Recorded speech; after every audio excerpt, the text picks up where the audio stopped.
Good evening and welcome to another art stream with myself, Pharaoh, and want to introduce a brilliant artist hailing from America, Zach Brown. Welcome. Good evening. Good evening. How you doing? Yes, I'm doing very well, thank you. So this is a little bit different format to what I've done previously. Sadly, no Panama and Alexander this week, but we'll be continuing our various series in the next following weeks. But I want to do something a little bit different because in my mind, I think it's now more important than ever to identify, to connect with, and to support artists who are, I would kind of politely describe it as being outside of the mainstream academy. You know, you're not necessarily going to see them in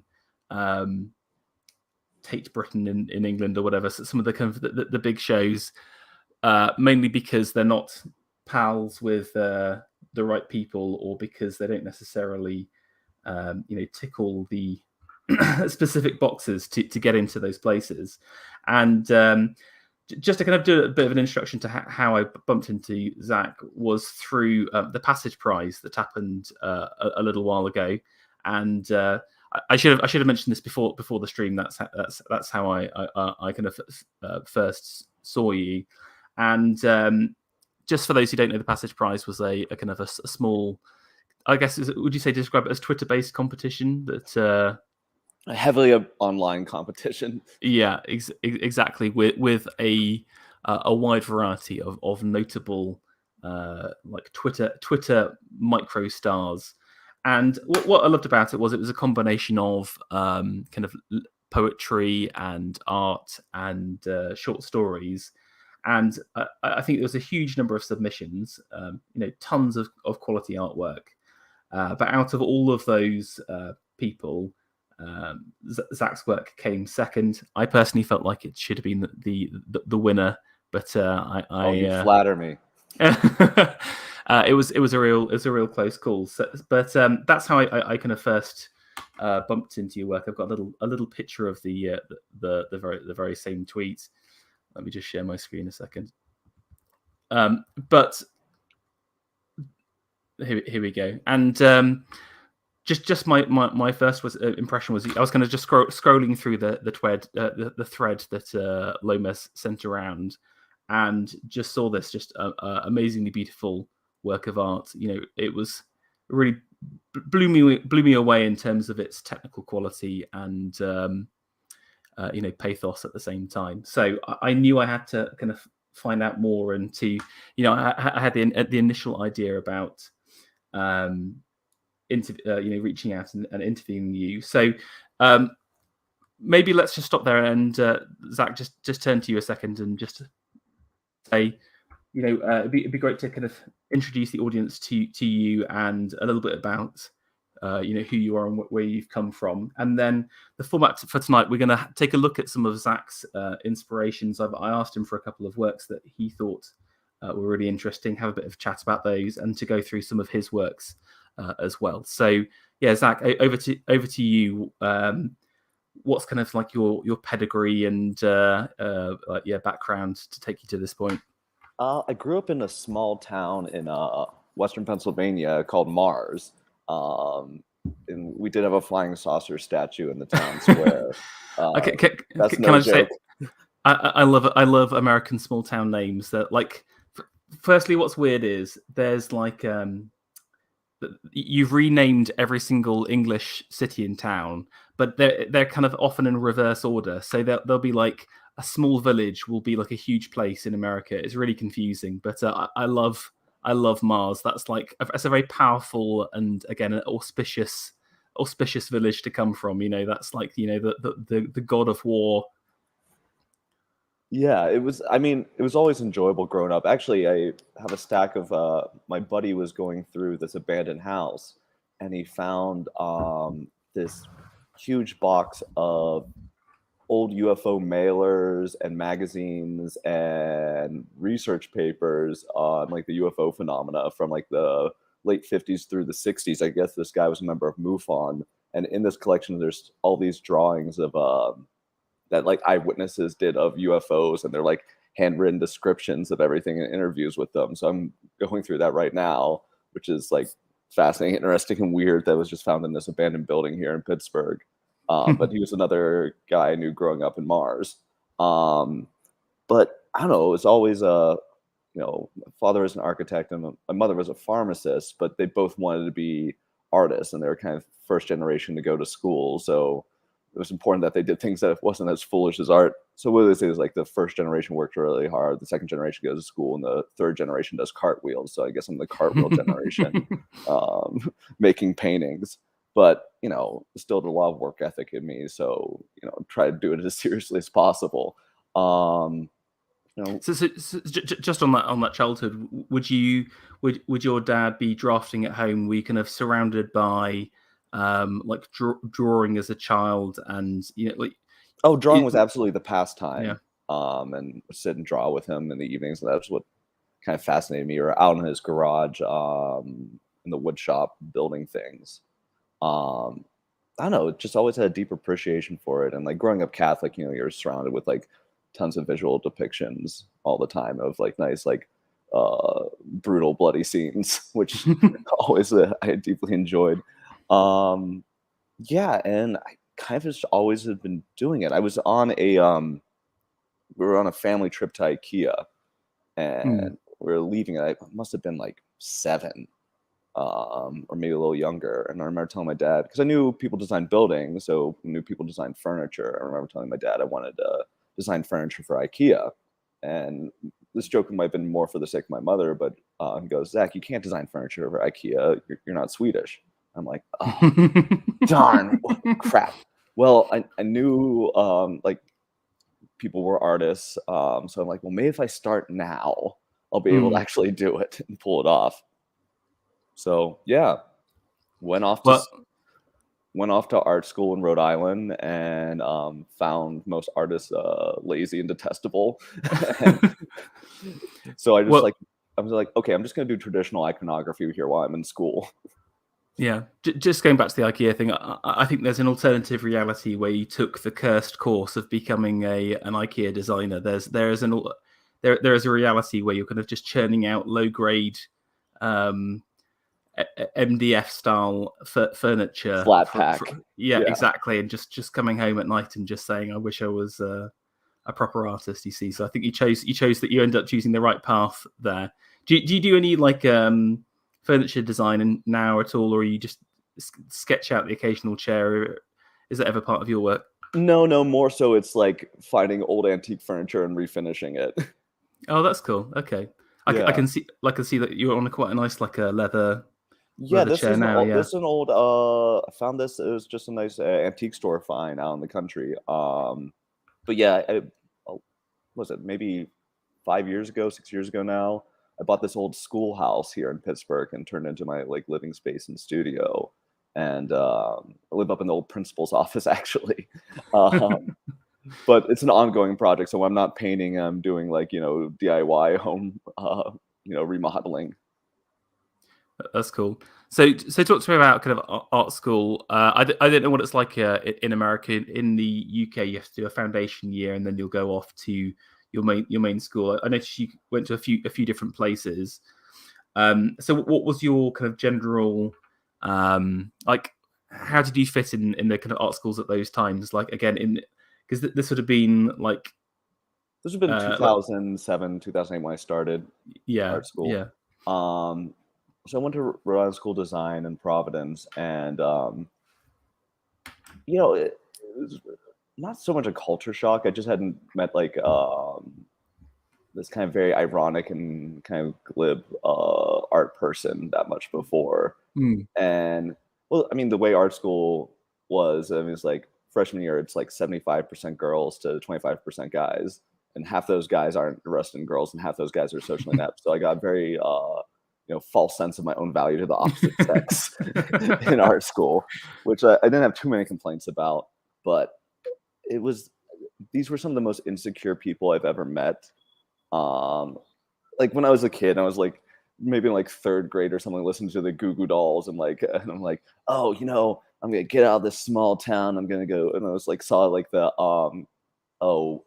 they did that 90s remake of Great Expectations with Oh yes, yeah, what's yeah. her name from Goop and Ethan Hawke, and I'm like, yeah, that's gonna be me. It's gonna be awesome. I'm gonna move to New York and I'm gonna meet all these like smart intellectual people with like controversial views and everything. That's gonna be fascinating. And I was like, these people are the dullest, like single-minded people I've ever met, and just eternally navel gazing and like self-obsessed. And I'm just like, all right, I Yeah. got to figure out another way to do this. Well, I think one criticism I've heard from other artists is the kind of love bombing element. You know, where like everyone's kind of like super positive. They're always kind of like applauding each other's work all the time. Everything's like a cynical play to like get your exhibition. You know, you're just like it's about networking, etc. It's like a real grind to try and do that. Did you find that at all, or was it kind of more of this? Yeah, like you said, just lots of individuals being self-obsessed. So I think in school was more individuals being self-obsessed. Now, I went to New York for grad school, and it was specifically a figurative school. So I found that a lot more refreshing. These people are a little more, maybe because they were older, they're a lot more serious about what they're doing. mm-hmm. They had their own. I mean, everyone. You put enough people together, especially creatives, and they'll have their own like gossip and whatever. Kind of just stood out of that. I mean, it was always friendly, social person. When I moved to Pittsburgh, it was easier, and it was easier to make friends in the art world. People are really groovy here. Maybe it's just a little more down to earth, being like a Rust Belt city and stuff. So it's enjoyable. It's the best way to do it is just like make genuine friends. Don't do this like climbing nonsense, because it's just ultimately useless. And these people are the ones that are. You find yourself, if you're that type of person that works for you, you find yourself surrounded by like the worst type of people in the world. So I recommend avoiding that. I don't know. I mean, like art school. I found a great professor, heavily like knowledgeable on like Renaissance techniques and materials and skills. And I traveled with him to Italy a couple times, and that was fantastic. I absolutely loved that. And he was also a heavy drinker, which was fine with me.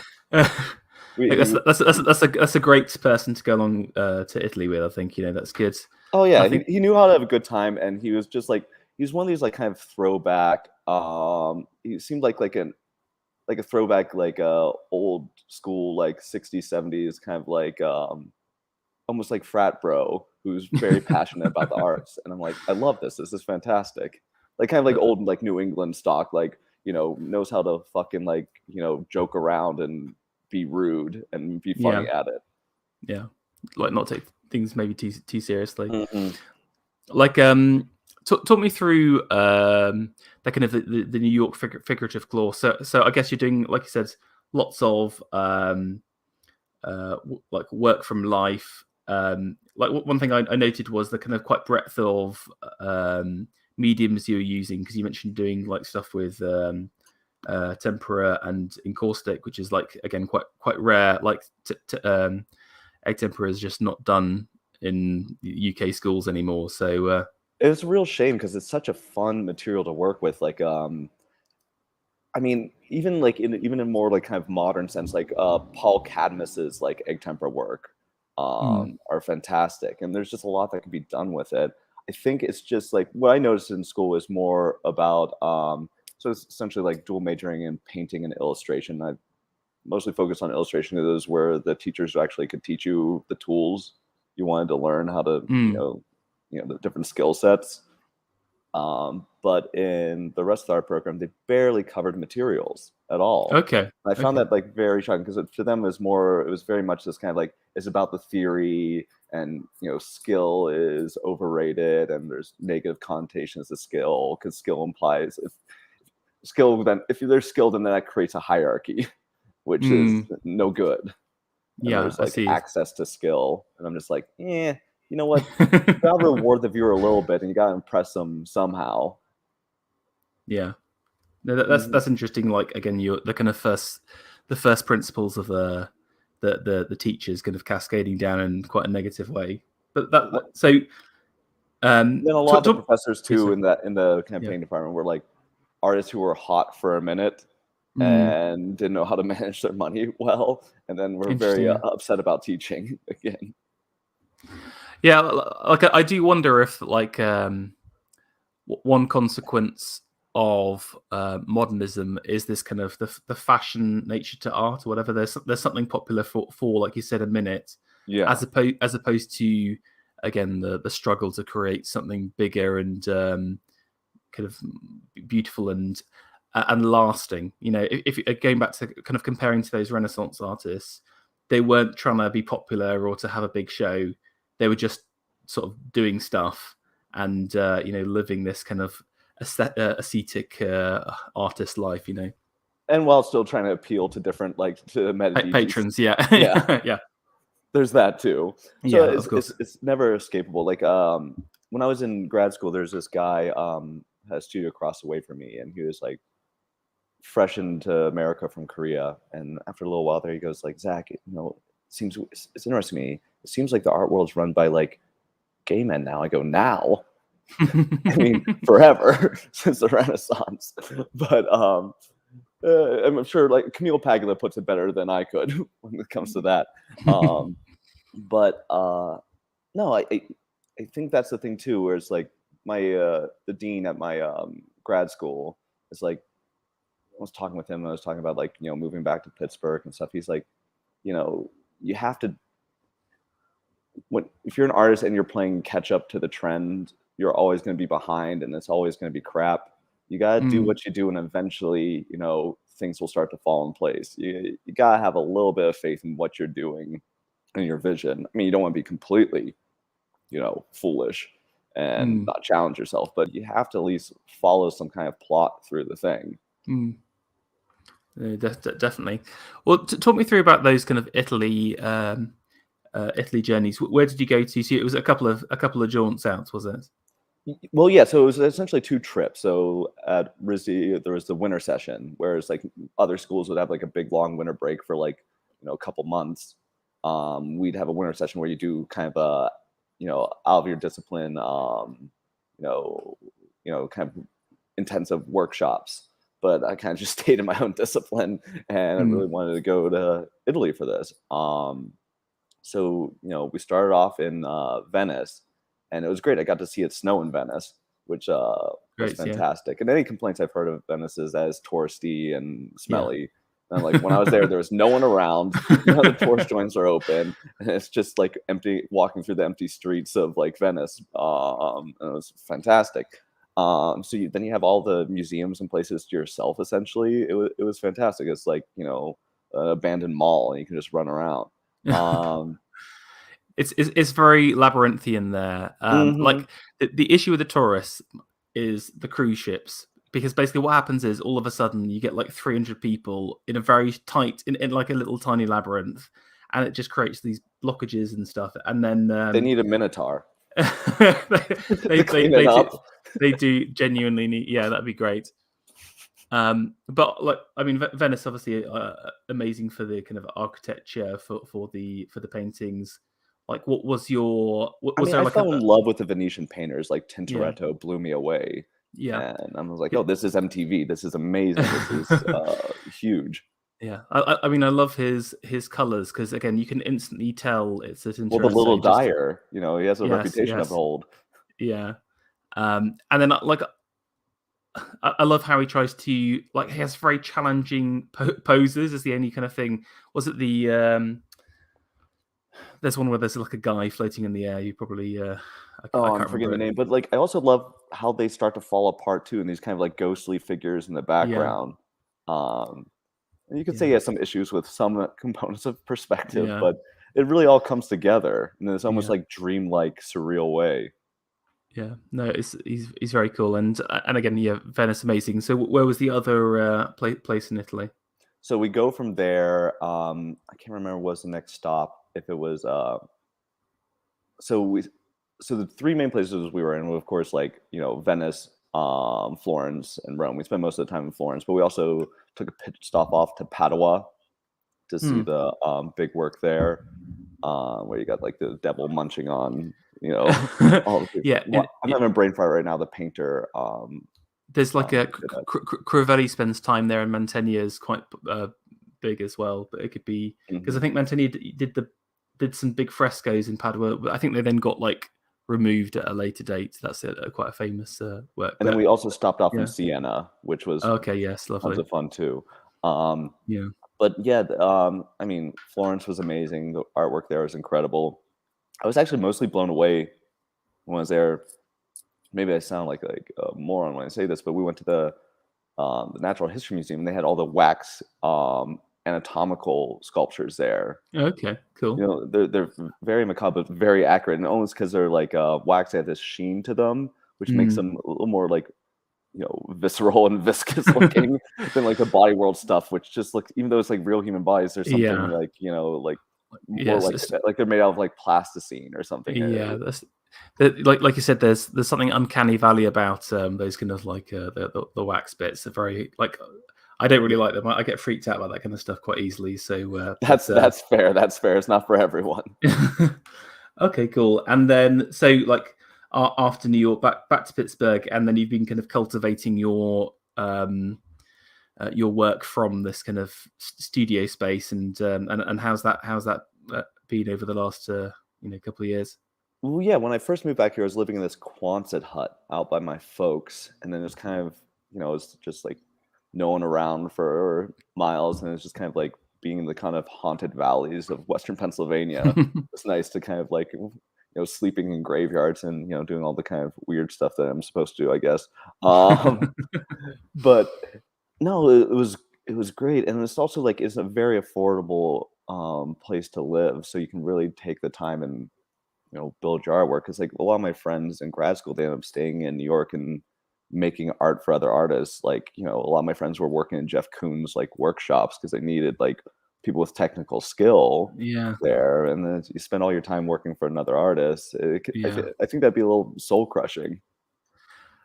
I mean, you see pictures of the kind of Koons studios. It is literally just like something else. It's such a mass appeal to art that's why I just absolutely hate it. But it's art as product. Yeah, exactly. I mean, what's funny is I think Koons sort of is going out of favor. I think people have realized that he's just just produced too much stuff. So he's almost like a less sincere Andy Warhol, if that's possible. Yeah, I mean, again, I got to be careful. One of my close friends who I stream with often is a huge Warhol fan. Hey, I'm in Pittsburgh. Well, here's the funny thing: it's almost Andy Warhol's inescapable in this town. Yeah. But it's also was inescapable when I was in New York. I found out after I enrolled in the New York Academy of Art that I guess one of the things that allowed them to get their major building was, I guess this may be one of the Andy Warhol's last rebellious acts, is he donated a bunch of work to this kind of traditional figurative atelier. Which allowed them to get the money and do all the stuff to really set up this school. That's cool. No, yeah. Andy Warhol's a more complicated person than people give him credit for. Yeah. I think that's it. I think people sort of see his work and then just write him off as just like another pop artist. Do you ever see that Hughes documentary where they're interviewing the one kind of Damien Hirst collector, some wealthy family? Yeah, no. And his father collected Warhol, and he collects Damien Hirst. Well, they're entering into the building, and there's this giant Damien Hirst piece, and Hughes turns to the camera and goes, "Never in my life have I seen so much done with so much money and so little talent." But then he's talking to him, and he's like, "Oh, do you not think Warhol's given his due?" And he's talking about Warhol. So it's like, "Did you ever meet Andy Warhol?" He goes, "No." He's like, "I did. I said it's one of the dullest people I've ever met." in classic like alcoholic Hughes fashion. Brilliant. He like whenever you see the interviews and stuff, he does look very weird, but like I would say he's an original personality. Absolutely. All I'll say. And leave it at that. Okay, I think. Do you want to do it? Yeah, just catch up with modern day. Otherwise, because I want to get cracking with some of this artwork, and then then you kind of bought the studio, and then you've just been working away for the last couple of years, or yeah, I've been working away a couple of years. I mean, shows here and there, sales. with the type of work I do, you get it's a very specific type of person who'd be into it, um, Mm. especially right now. So like, yeah, you end up like crossing weird paths. Like the Satanic Temple got in touch with me and bought a bunch of the work, and you know, it their check clears, and I'm very happy with that. I was going to ask, has any, because I mean, we'll look at it in a second. You've got kind of like quasi iconic work. I wondered if, with your Catholic roots, if any churches yet to buy any of your work at all. So right out of undergrad, did some drawings and spec work for this. They did all the interior and art design for cathedrals. And then it was this husband. I mean, there's this a guy and his sister ran it, and the sister couldn't stand me, and the brother loved me, and they were going to buy a couple of my early kind of like large scale icon paintings. Mm. And then I was using a technique then that wasn't as stable, and they put it in this hot sunroom, and the paint really Oh started to no. wrinkle up, and it was no good. Oh. So I was very deeply embarrassed because I was like, I must have just been like 20 at the time, or 21. So I was like, oh no, I ruined myself for this. I don't know if any of the drawings I did for them actually later went on and became the stained glass windows, because I was doing that Mm. in undergrad. Life could have taken a very different direction.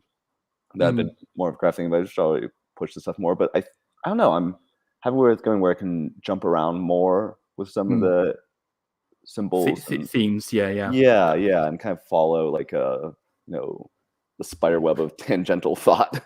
Yeah. I think yes. I think there is a downside to having like strong Catholic patrons, as you do just end up just churning out saints' works or whatever. But you know, I think it's a shame, and I think yeah, more churches should buy your work. Is all I'm saying from having a look at some of the stuff. I think some great bits that would be perfect. From your Okay, mouth to their ears. okay. Let's just make a start. So, like I said, the way we're going to do this, for those who missed the beginning, is I asked Zach for 7 kind of inspirational works, and then I was going to get you to kind of talk through them a little bit, and then I've paired them up with 7 of Zach's works as well. So let me just share my screen. And I don't know again. which one he paired with yet. This is coming to me Yes. fresh. I'm very excited. Yeah, exactly. Yes. Yeah. So the first one is Pestilence by William Blake. Now, just before we go into Blake, I have to say that we did. I did a stream with the Academic Agent last Monday on the arts and crafts movement, and I kind of referenced Blake a lot, and we had a good introduction to him. So if you want to know more about Blake, do check out his YouTube channel. But yeah, why did you choose Pestilence? What's your thoughts on Blake? And yeah, talk me through the piece a little bit more. Well, so I'll start off with an interesting story. The weird thing is how I was exposed to Blake was through this film, The Dangerous Lives of Altar Boys. It's this little indie film. Jodie Foster plays a nun in it, based off this kind of like comic book thing. And one kid steals from his father's bedroom a collective work of Blake's. Mm. And this whole thing ends with one of the kids getting killed by a large predatory cat. So there's kind of a thing with the tiger poem in that. But she goes, oh, as soon as Jodie Foster says, you gotta be careful with, like, he's a very dangerous thinker. I'm like, oh, I gotta find what I can about this guy. As soon as that said, I'm like, yes, please, more. So, immediately went to like bookstores, getting out everything I could. I was doing these pre-college classes at Carnegie Mellon, and one of the girls there, whose family is obscenely wealthy, tied to different robber baron things back here in Pittsburgh, but her parents have an original copy of William Blake's Marriage of Heaven and Hell. I think there's like 3 known in the world, and the other 2 are in public collections, and one's just sitting in this person's house here in Pittsburgh. So I constantly was plotting of how could I break in and steal it and keep it myself. I'm like, I'll go in through the solarium because it's just windows. That's easy. I will never say if I did or didn't do that. But No, I was obsessed. And then this piece, like going through, is just the scale work on it, and like the color palette, like, just that kind of like sickly green, blue, and watercolored stuff, and the figures like falling aside, and then the dual pyramids in the background, just kind of framing underneath his arms. It's just like I'm a sucker for symmetry, Mm. you know. Well, like, again, just a bit of background to the piece. So this is about the angel of death, and it's I believe it's the killing of the firstborns in Egypt as the kind Yes. of the seventh. Is it the seventh plague? Yeah, it's the last one to really like, Yeah, hey Pharaoh, come on, yeah. gang. So you've got that kind of subtle hint with the kind of pyramids in the background, but like you said, you've got this kind of nice symmetry, but also with his legs as well. The kind of big the triangle pose. There's triangles in here. You've got other kind of like like poignant moments. The kind of mother grieving the child across there. There's kind of this anguish, but then I just love the kind of apathy that that Pestilence has here. He's just kind of striding through, like quite gracefully, maybe even quite camply, I would say, through Egypt, just bringing death. Well, he's doing what he does naturally.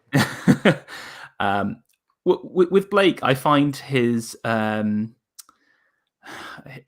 is just so weird because it's not right proportionally, but he puts so much effort in. Like, again, it's things like the leg to torso ratio is just like feels off, but then he just has such like beautiful detail around like the musculature and stuff. Well, I think that's You really almost appreciate it. I think that's almost like even an Egyptian comparison with like anatomy, and it's kind of the awkward, like, how do they can they do a foot straight Yeah, on type thing. But also, I that's a think good point. there's also something about even his etching, or maybe even his technique of working, that almost they feel more carved, or like kind of made out of stone than a lot of things. Yeah, exactly. And this like you said, be like a pen and ink and wash as well. So and that kind of really tight color palette. You can see like obviously like black everywhere, and then maybe like a bit of red in the hair, yellow from the angel across here, and those kind of postulant greens. Again, it's like So I always read that as a crown, the bit is of it, the red. okay? Okay, that's cool. Yeah, But that's me. I mean, it's Blake. You can yeah. read a lot of things. Yeah, I wonder what's the significance with like the kind of lizardy features and pestilence again, like maybe the snake bringer of poison. I don't know, but Possibly, or it could be even just very idiosyncratic to like Blake's own psyche. I mean, as I was saying on the stream on the academic agents, Blake believed he could see demons and spirits quite regularly, and would often describe the creatures that he saw. So again, I can no doubt he believed he witnessed an apparition of some kind, and then maybe penned I was this actually from imagination. So I was actually torn between this one and like a Ghost of a Tick. You oh know the one I'm yes, talking about? That's a that's great great. one too. Again, that's it's a very powerful image, isn't it? It's kind of like very, very strong, but a similar kind of there's a stride in it as well, isn't he? I think the character is, Well, I but think even the way he thought or did stuff kind of like smacks of like what came later with like kind of the spiritualist movement. Later with the Victorians and everything. yeah, you're right. So again, like Blake's working in like the late 18th, early 19th century. He's tied to the Romantic movement through his poetry. He's a poet slash artist slash illustrator slash. He was the first zine maker. Yeah, exactly. Everything done from his kind of private press at home with his wife. I mean, I get the impression he was a real eccentric, but Did you ever see that one court record where he was busted in his garden for being nude with his wife? Yes, yeah. I heard he was like a bit of a nudist. But like it's interesting you're saying about like again the kind of the spiritualist movement kind of happens at the late Victorian period, so almost like 100 years later, and he's kind of preempting that as well. And like the Romantics weren't that popular at the time; they were basically almost forgotten until later. So yeah, it's interesting how they get picked up. Okay, so Blake, great choice. Now I kind of picked up this work I think it's entitled Pestilence. I got to say that I got some of the works directly from you. Some I just scavenged from various internet bits. So apologies if I get the names No, yeah. So incorrect this and was stuff. interchangeable. I called it the Frog, or I called it Pestilence. Um, I was directly thinking of the Blake's work, but this is part of a solo show I did called "If We Keep This Up, We're Gonna Kill Each Other." It was this large piece with all these cast iron dead cats and rats, and then there were several paintings, like a bouquet of like dead birds and all of them, like thinking a lot of like bad like northern paintings of like, you know, dead pheasants hanging down over doors and this red ribbon tying them all. So it's like, you know, all these, you know, mice tied together, rats tied together, hanging up, dead birds, dead cats.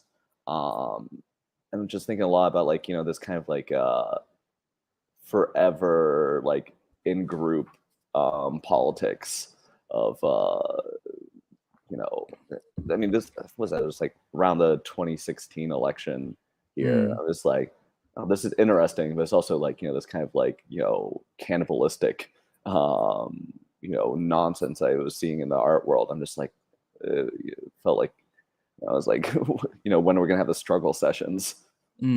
Interesting. And then so do you make this piece specifically as part of that show? And Yeah.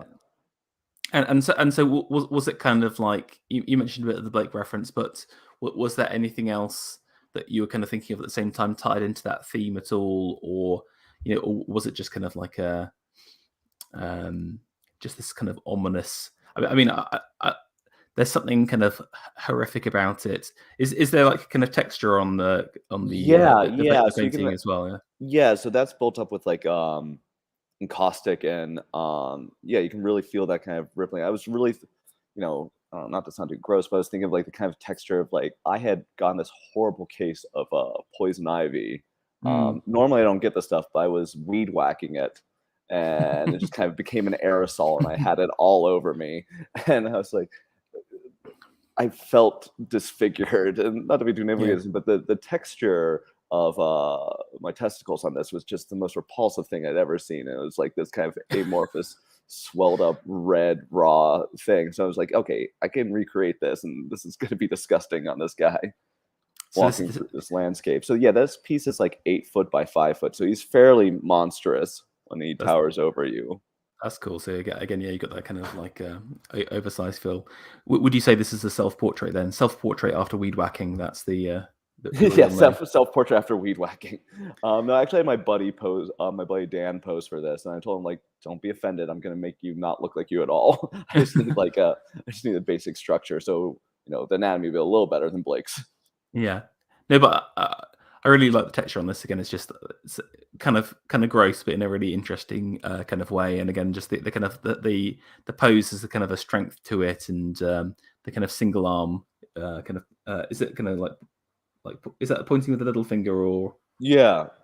Oh yeah no, with his you know, index. yeah index yeah. So Yeah. again, there's that kind of ominous nature to it. Like for those who haven't seen your work, like some of the motifs you'll see time and time again are kind of this, you know, quite dark backgrounds, large size of works, and then kind of the use of gold as well. I was going to ask about kind of gold. Do you think that's come from some of those kind of Renaissance connections? Yeah, and Um, actually, I use mostly copper. okay, sorry. I forget who said it once. They called it the most human metal. Mm, I guess one of the early signs of copper toxicity is also like bipolar. It's very similar to bipolar disorder. okay. And just like the shades of like different levels of tarnish on copper, you can get wide ranges, almost like from like pink luminous flesh to like rotting browns and greens Mm, and stuff. It really has a nice range to it. You can get some nice tarnishes with it. I don't know. I really enjoy the thing. Now, the tough thing with a lot of like photographing my work is because it's like shiny, dark, and then with very subtle shifts in the like tones of dark in the background. mm, They read very different person. A photographer friend who now he's a professional like commercial photographer, love food and does stuff for Bon Appetit magazine and stuff like this. He's like, Zach, you son of a bitch. Okay, this is the most challenging thing I ever photographed. It's just like, how can we get the glare off of it? How can we get a range of details? Because you have these bright brights and darks and very subtle variations between them and those ranges. But I also think that's like one thing to say about like, what can a painting do that a photograph can't? Yes, And yes, with a lot of definitely. photography, there's a drop off. Like Yeah. you'll either wash out the whites or lose the darks. And I think that's one thing to play with in paintings is like subtle shifts in dark tones and subtle shifts in light tones. Yeah, and I think ultimately, you need to see this in person to really appreciate it. Like, I often think with extempore works, because it's this translucent medium, Yeah. you need to see it in the flesh, because all that happens is all those kind of layers of colors that have been built up again by like if you go to like a Renaissance master like Mantegna, what he'll do is he won't just create a purple, he'll build it up with whites and blues and reds and loads of other colors in between, and you won't get the full kind of, it's almost like this 3D effect Well, in it the also work. it changes in the light because Yes, I mean you yeah, get that what is called surface scatter. So skin can do this. A lot of like somewhat transparent things. So like that was the whole reason like they made the movie Up with this balloon thing, because what they figured out was how to with the computer how to make it like internal glow to create that okay, same kind of surface scatter, which before that you could only really get with glazing or these kind of transparent layering of colors. So you get like an optical mixing rather than a physical mixing of pigment. So then you get a much more, complicated, color tone. And not to side distract this, my one professor published a paper of this, this kind of like luminescent limestone that kind of like glows in the dark that they found out in Siena. His theory is that they were using this in underpainting. So the different festivals where they'll take the yeah. icon, parade it through like the streets on one of the longest days, and soak it up. And then the description would talk about how it would glow from the inside when they brought it into the dark church. So he thinks they were using a technique like that.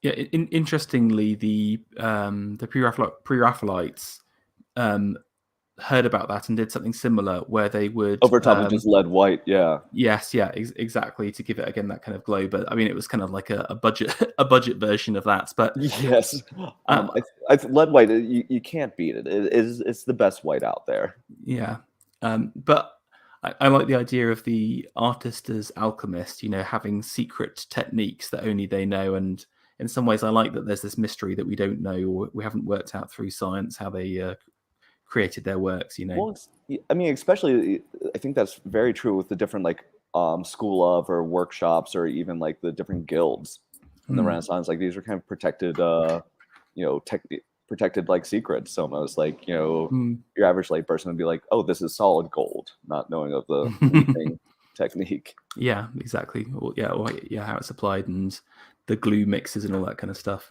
Okay, let's keep going. So number 2. Oh yeah. This was your Hans Holbein the Younger Christ.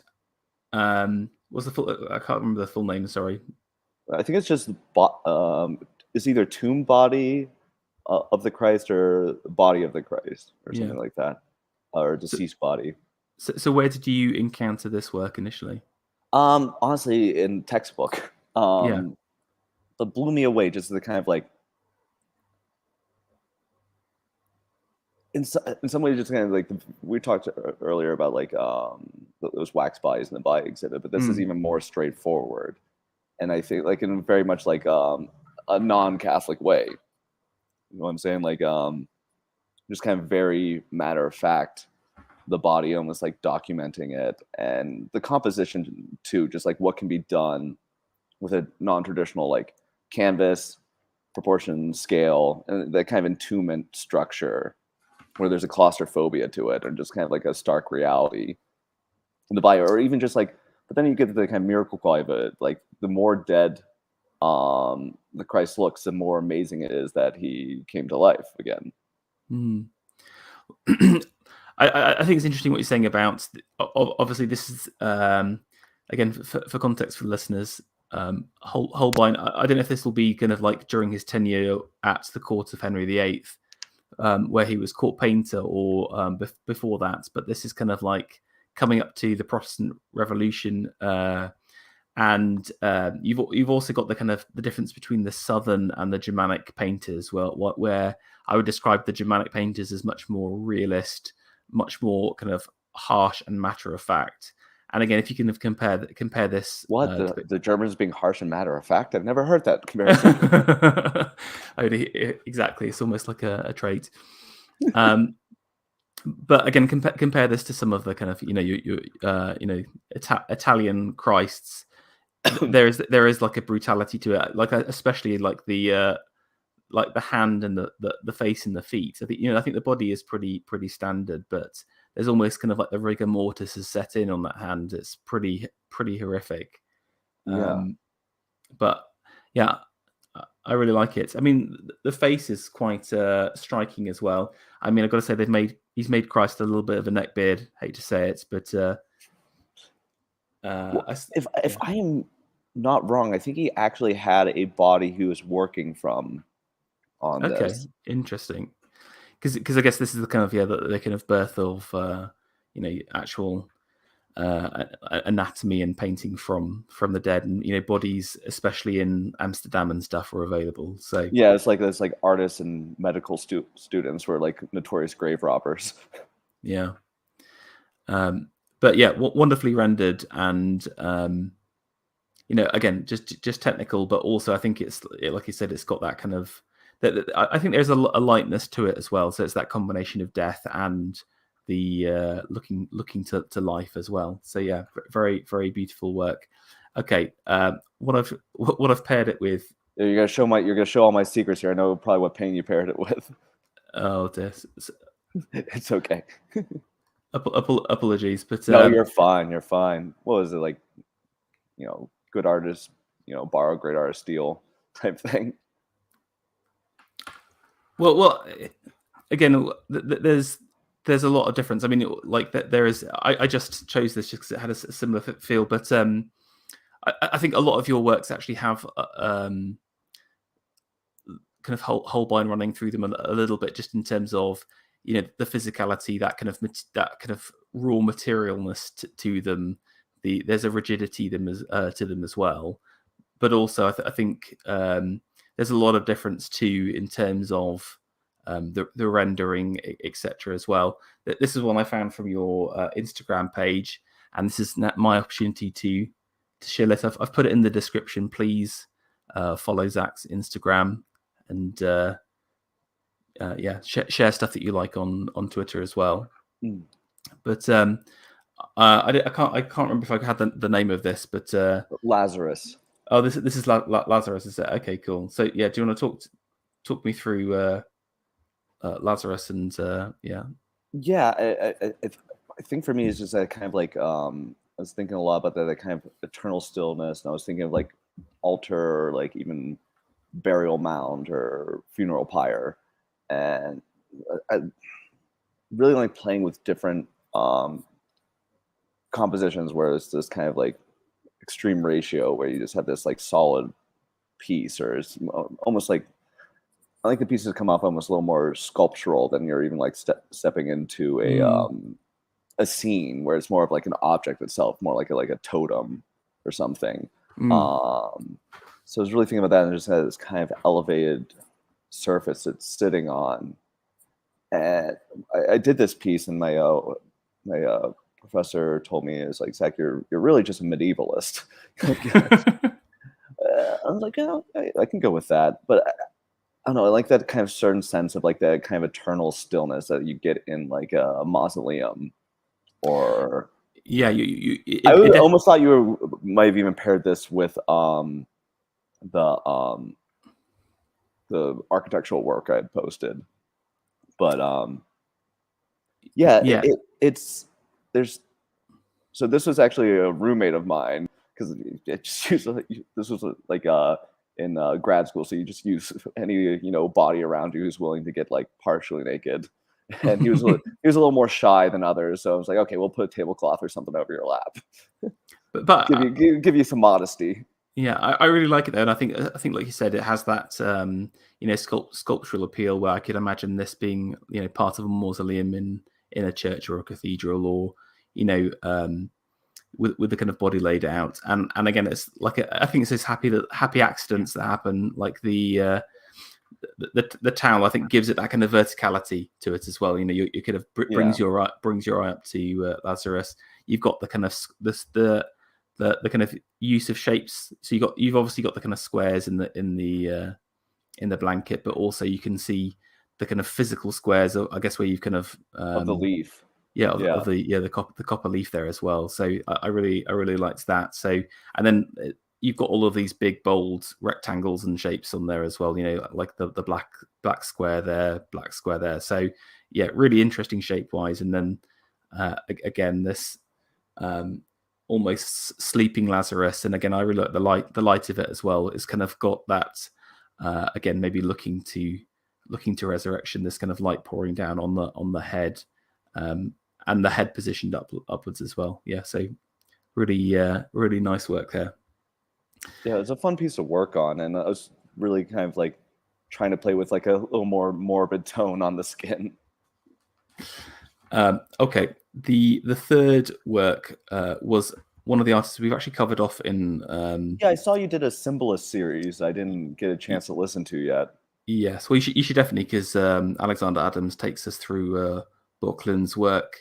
I believe he's is he Swiss? Is that right, or Austrian or something? I thought he was Austrian, but I could be wrong. Yeah, and he's an interesting guy because again, he's like turn of the century. So he's kind of like, I would describe him as like quite Nietzschean in some of his viewpoints, but he's also heavily influenced by lots of these kind of like late Victorian landscape works. This is the Isle of the Dead. Now, there's a couple of versions. I want to apologize because you did ask for the New York version. This is the one from the Met. It feels really dark to me, but I don't know. This is the one. This is the reason why I went with that one, because that's the one I've seen in person. Yeah, yeah. Because I think there's like three versions, aren't there? And I believe so. He kind of plays with the light, etc. And so you've got this idea of here you've got the kind of the kind of boatman, the dead person, and he's kind of being led to the kind of final resting place, the gate to kind of to Hades. But yeah, do you want to talk me through kind of like, again, yeah, so you did you see it as part of your stint in New York? Yeah, went there and checked out the piece, and I was aware of the piece and kind of went there with a bit of purpose to like making a point to see it. I don't know, always obsessed with this kind of like eternal stillness, or kind of like that kind of sublime quietness of like death, or like kind of like a, how do I put it, like in my mind there's a direct connection to like death and the movie Secret Garden and the book Secret Garden. Okay. I was actually on the Perfume Nationalist, Jack's podcast, talking about Secret Garden and Little Princess. I should have brought this up during it. But yeah, there's this kind of like connection between nature and like quietness or stillness, or maybe it's just like growing up near a graveyard and that kind of like, a little bit of that, eternal quality of just like time. It's more of a feeling, or like, you know it when you feel it. Yeah, I know what you're saying. Again, some of the most kind of sublime resting places I've seen are, they're surrounded by trees and they're in these kind of beautiful places. I'm struck by that. There's a mausoleum by Ivan Mestrovic in Croatia that was amazing, and it's basically, it's at the top of a hill, and it's surrounded by kind of olive trees, and so and there's loads of kind of places to kind of sit and contemplate, and you're surrounded by gravestones and these beautiful kind of remembrances of people, and it's a place of peace and rest, but also like nature, like you said, and it's kind of like a little bit like the island of the dead. I think we've sort of lost the art of burying people. I mean, I think there's a complete, like, either ignoring it or just like not thinking. There's no consideration of death anymore. I mean, you can still watch any celebrity in any movie you want to, but I don't think there's any real contemplation about it as much as there used to be. They need live bodies to consume and work. Yeah. I don't, how would I put it?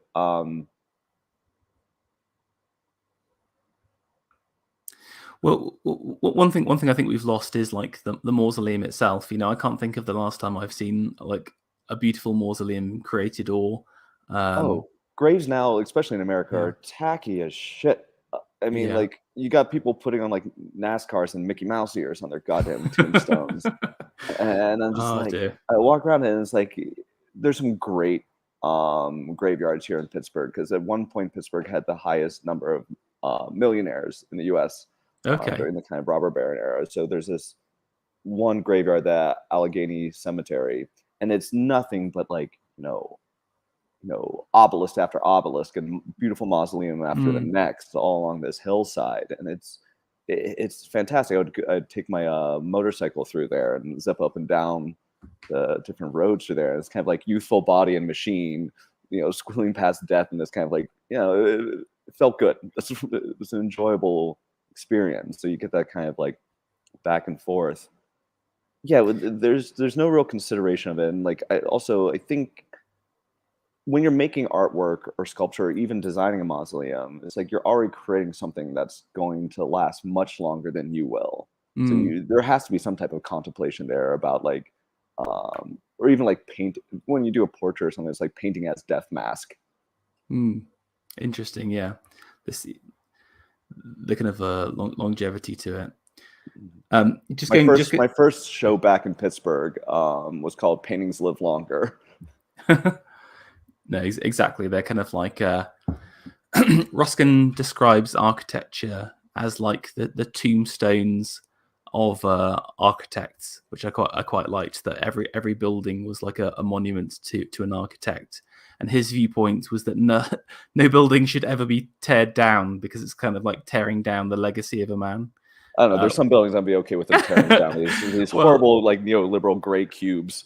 Yeah, exactly. I think, I mean, he was living in the Victorian times where they didn't have that many horrible buildings. But I mean, you could describe like the Victorian mansion as kind of like the McMansion of the time, but they have their own charm to them, because they were built and they were just like, oh, we're gonna put this and this. We need some more biscuit stuff on here, but that's what kind of became the default like haunted mansion. Because they went out of repair. Okay, we can tear down American Victorian mansions. It's fine. It's different. It's different in England slightly, but I would assume so. I'm quite romantic about that kind of stuff, where it's just kind of like, architects have this funny thing where, often people will try and actively destroy their works. So it's hard.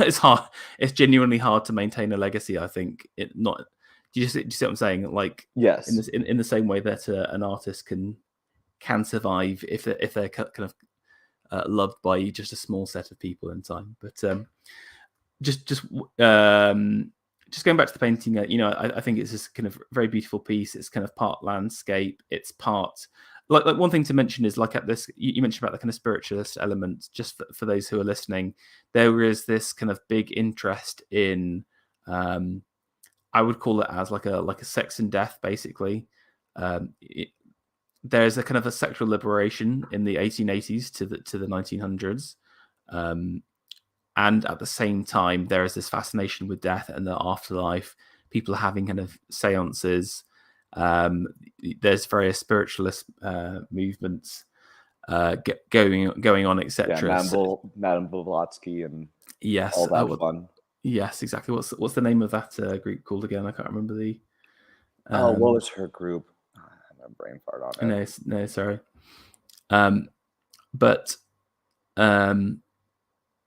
Yeah. So this kind of ties into this, and I think there's obviously like harking back to kind of classical ideas about what happens to you after death as well. And again, yeah, I like the figure of the boatman. Now that kind of takes us into to the work on the front of this work. I didn't know how connected it was, but it's a dead body on the boat, so that was good enough for me. But do you want to talk me through? Yeah, there's definitely a direct connection there, and like river Styx and different like burial stuff. And I also was thinking a lot about like even just the song "Row, Row, Row Your Boat." Life is but a dream. This kind of like inner world between like sleeping and death, and that always fascinates me. And this is a piece I've been planning for a while, and just figuring out the logistics of how I'm gonna do like a life-size like boat or canoe on a panel and building that out. So what is the scale for this? This is 5 foot by 10 foot. Okay, wow. So it's pretty big. It's a beefy boy. And my buddy Dan come over and pose for it. So it's like just get really relaxed. Set him up on a couch and and just playing. For me, like I like that back and forth between the kind of like dimension of the body and then just kind of like flatness or just kind of flat materials on the surface, where then, like I said before, it becomes more of an object thing. Yeah. But then you have some slight transparency, some illusion to depth and perspective. But so I was going to say that. So you've obviously, just for the listener, I mean, you've got the kind of beautiful highlighting, shadowing on the main body, giving it that 3D effect, and then the fabric has that flatness to it because it doesn't have the same kind of highlighting, but there is the kind of use of the lines to give it kind of contours and depth. So it's a bit of a kind of cool optical illusion, but also that it's almost like he's being draped in otherworldly fabric, or the fabric of the dead or something. Well, I was going to ask about the canoe. Is this like a Pittsburgh thing, or it might just be an American thing? I think. I mean, I could have done a number of things boat-wise, but I think sometimes just pulling from like the direct kind of like collective knowledge of what's around you is useful too. So the canoe seemed like just a distinct one, and like and a tough thing with like working with some of these symbols or things like this, you still don't want to feel like you're just doing like a period painting almost, so the canoe just kind of made sense to me. And and maybe it's like a American Western Pennsylvania Appalachian thing. Being on there's tons of rivers, and like Pittsburgh is a city surrounded by 3 rivers, so a lot of canoes, a lot of boats, a lot of kayaks out. Interesting. Yeah. Again, I like how the canoe's again got like that kind of flatness to it, giving it that kind of otherworldly. This is like the death canoe that Pittsburghians enter into. This is the specific mode of transport to the world of the dead for Pittsburgh. The yins are afterlife. I don't know if you're familiar with that term. No. Is that Pittsburgh? But we instead of saying y'all, we say yins. Okay. So the kind of local term for someone with a thick Pittsburgh accent is yinzer. That's cool. I like with again, you kind of got the motif of the kind of copper squares again, but then you kind of degraded them slightly. Was that like happy accident?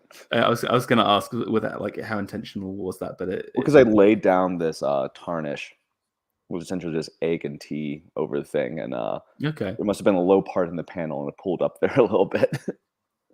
No, I think it looks really cool, and again, you got like kind of bit of patinaing at the top. So again, kind of the greens work really well. So that was very nice, very very cool piece, and like I said, deserve number 1. But what can I say? I've yet to be added to the Passage Prize winners. Next year, I will wangle myself onto the board and be able to. If not, track them down and get to fisticuffs. I will do. Okay, number 4. So this is Da Vinci. So again, quite different. I'm liking the kind of the eclectic nature of your picks here. This was Madonna and Child with St. Anne and St. John the Baptist here. So this is Yeah, Mary and her cousin. With John the Baptist and Yes, yeah, the baby Jesus. yeah. This is one of my favorite pieces of all time. I adore it because you just see how he shapes and builds up the form from like charcoal sketch to bring in the chalk in there, even probably just a little bit of paint to kind of curve around the form and really pull it into light. So like this painting essentially taught me how to draw. Even just from looking at it, you can see the kind of technical narrative of how he's working. And I think that was when going to Italy as like a painter and artist, the real treat is like seeing that stuff in person and seeing how it's done. So you're getting closer, examining it, and you're almost like a craftsman going to look at a master craftsman's kind of work. If you know the language and you know the technique, so that was a whole class was essentially set up learning all the techniques and then going there and see why these people were the masters of it. So yeah, it's almost like a post-mortem of how it was being created, and the study and an unfinished piece just kind of lets you know like how he's working, how he builds up the form, how he shapes the light across the form, and just really think of light as an object moving across the kind of like charcoal armature of just getting the structure and how it starts to get fleshed out. And I'm just like, there's a great high res version of it online that you can really get into and study every inch of it. That's cool, and you can almost see every single brushstroke or whatever, or every single like bit of movement. Like for me, it was interesting about the lights because again, so many of Da Vinci's works come down to us through sketches or through cartoons. So it's almost like everything's a value study rather than a finished painting. And I think in my mind, Leonardo's a bit of a tragic figure in the fact there's for sure so little completed works, and everything. That also might speak to his work ethic. Yeah, which was actually fairly intense, but maybe his ability to finish things. Yeah, it's interesting. I just get the idea that he's just a man of just so many ideas. I don't know. I've heard various things from him, like you said, like not having the correct work ethic, or he was just looking for his next commission. Or I think that might just be scholars justifying their own laziness, intransigence. Yes. Yeah. But yeah, no, I sort of love the image that we have from Leonardo. I wonder whether if all of his works were completed, some of his works it wouldn't be the same in our heads, if that makes sense. Part of his charm is that there's so much unfinished, and we're kind of viewing through these kind of like fleeting moments as opposed to fully worked out. Well, I think that's also a great sign of like musician or artist or creative in general, is like you have to leave people wanting a little bit. That's true. Yeah, for sure. Also, just like I just didn't bother with the feet with this one. I've drawn enough feet. I don't need to focus on that for this one. But very very cool painting, and just into or sketch, I should say. And you can see here, you've got John the Baptist looking to the Christ child, contemplating, and again a very beautiful Mary looking on, adoring Christ there. So yeah, beautiful. Da Vinci did the best foreheads. Just my humble opinion. Go on. Is there any more comment beyond that, or? Yeah, he did the best foreheads. We're gonna boil down Da Vinci's whole career to he did really good foreheads. Okay, I will. I haven't noticed that, so I have to study the foreheads. His foreheads to nasal ridge, second to none. Okay, cool. Now this is kind of hard to pair with, but I quite liked this relatively recent work, and it was kind of iconic at the same time with a woman. So I think this is entitled "Mummy Death." Is that correct? Yeah. So I was thinking about this a lot. I had this dream of this like towering kind of like death figure over like the fields where I grew up. So there's kind of like wintertime field with like the spider trees in the background. Because I had my motorcycle, I was like fall and driving around late fall in Western Pennsylvania, and you just kind of go across these rolling hills, and it's just kind of this looming kind of figure. And I love the motif of like the monolith. I was thinking about this figure, and it actually, the guy from the boat burial, this is his wife who posed for this. It's funny, her younger brother was crashing here with me, staying at the schoolhouse, and I was working on this piece, and every time he'd walk by, he's like, "Oh no, that's my sister." It's like, it's fine, it's a boob. Everyone's seen a boob. But no, posing it out and just kind of like, no, didn't want this kind of like nurturing element to it is like inequality I was going for, and like she's suck on the tit of death instead of the tit of life. Interesting. Yeah. She's with her hand out. She's almost presenting to you or like welcoming you in. There's kind of like a death Oedipal kind of quality to it. So the canvas itself is like you said, like a big. Yeah, so that's 9 that's foot. Really cool. It's 9 foot by 3 foot, so it has this kind of huge vertical to it. Yeah. And then obviously, yes, you kind of got like that kind of wintry forest, like you described there. So again, like the symbols of death. It's this barren landscape. But it's interesting. You kind of got like almost like a positive death or whatever. It's not just kind of like this kind of harsh, cruel figure. But again, there is kind of like a kindness to it at the same time, and again, the kind of the lightness and the brightness. I would say it's quite an optimistic death in some ways, and I really love the fabric. Talk me through what was your kind of thoughts on the fabric for this piece? Well, the fabric is like, I like this kind of pattern. This is something that kind of continued on from when I was an undergrad. I like this kind of volume of the figure with this kind of flatness of a pattern or thing. So the fabric on this is actually a very thick enamel painted around all the holes. So if you touch it, there's a texture to it, so you can feel all the holes recede in it, which was fairly torturous to do. But I don't know. Maybe it's just one of these things, or maybe it's like I'm doing penance. If I put enough work into it, then maybe it'll be a good thing. Is this on the canvas then as well? It's on panel, so all my work is on panel. Okay, so so there's that's cool. Kind of woodworking rigidity to them, and they're fairly deep. The back supports go out like 4 to 5 inches, so there's a sculptural quality to them. Yeah, I used to joke and say I do no relief sculpture. Well, this piece particularly made me think of again like high Gothic, Renaissance style. So again, if you see some of you mentioned Siena, like the Sienese school, what they do with some of the fabrics on that or some of the backgrounds is through the use of gesso to again create texture to build things up. But they also do things like use stamps and presses to give texture to the gold. So again, they'd be pressing into the burnishing clay to give that texture, and then So again, you've got quite like a classic technique there at the same time. But like you said, it's just very, very laborious. So I always joke and say old tricks, new materials. Yeah, exactly. But I was really struck by this. This is one of my favorites. So yeah, very, very cool. And I love the foreshortening on the hand as well. Very nicely done. Yeah, I mostly did her in so she's mostly done in caustic actually.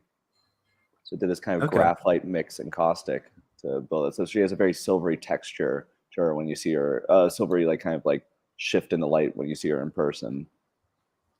Okay, that's very cool. Okay, next one is the Isaac Newton memorial. Now, and this is by I'm going to butcher the French. I'm awful at French. I was asking my wife to like walk me through it because she studied French. I'm like, how do I say this again? And I completely forgot. We did last night. I'm like, I'm going to butcher it. Boulier, Boulier, I would say Etienne Louis. So it's officially the Temple of Death and Cenotaph for Isaac Newton. Now you may not know this, but I have I contribute to another stream series called Foundations of Architecture, and we went through the architecture from ancient civilization to modern period, and we did actually cover this in that as well. So I did know this beforehand. But do you want to maybe do an introduction to this work, and I can talk about So it as well? my familiarity with it was, I mean, it was never built, and just the studies of it, or even just like gorgeous. Like there's just even attention to the clouds in the background, and like this kind of like stark stillness, eternal quality of, you know, the structure. And like he had a couple different versions of it, and there's like a enclosed circular, like spherical dome that goes full round, and it impressive and amazing, and only wish it was built. Yeah, so maybe a bit of a background to this work is I think it's designed in like 1770. So this is like peak French Enlightenment period. I think it's before the Revolution, but it's still kind of like all of this kind of Enlightenment thinking is massively penetrating the middle classes, and as part of it, they're kind of inspired and trying to create a new landscape. They want to kind of cast out the, as they would see it, the stodgy, stilted French Catholic culture, and bring in a new, logical, reason-focused landscape of heroes, which and was almost using the language and the symbols of well, exactly, yeah, of religion as well as the classic. the deifying of the scientist. Yes, exactly. And so Newton had died a long time before this, but they had a real.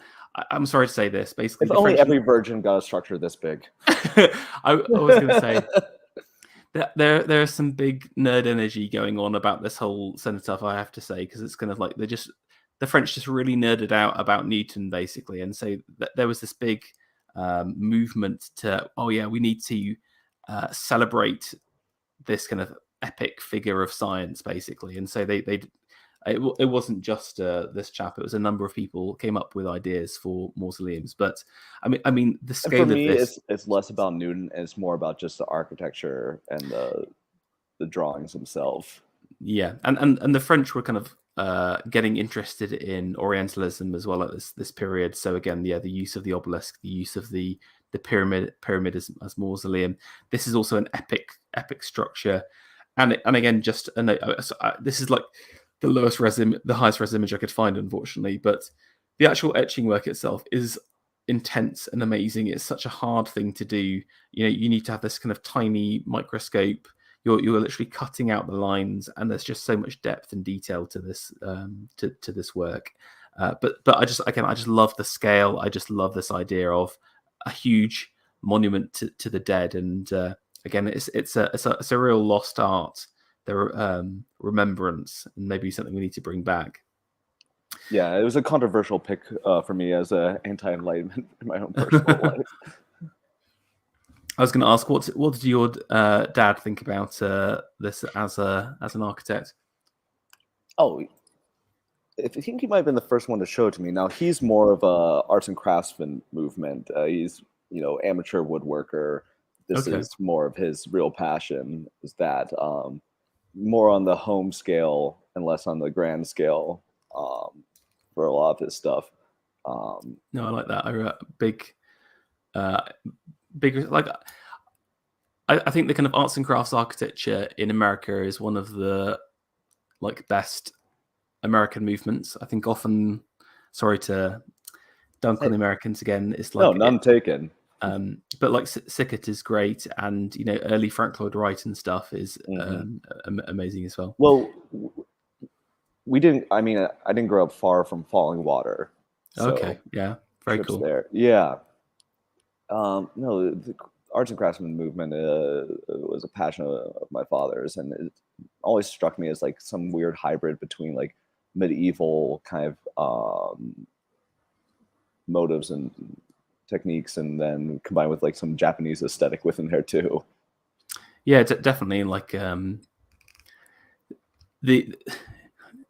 would say the Japanese are the Japanese and the Chinese probably had the most influence like culturally on the West more than any other group. It's fascinating. But yeah, definitely the Japanese in the 19th century is like, because again that they are just like natural appreciators of craft and the craft process. Even today, it's very interesting. Again, I think just in the culture, in their being. Well, I think the deep thing to like connect it to is like kind of material honesty.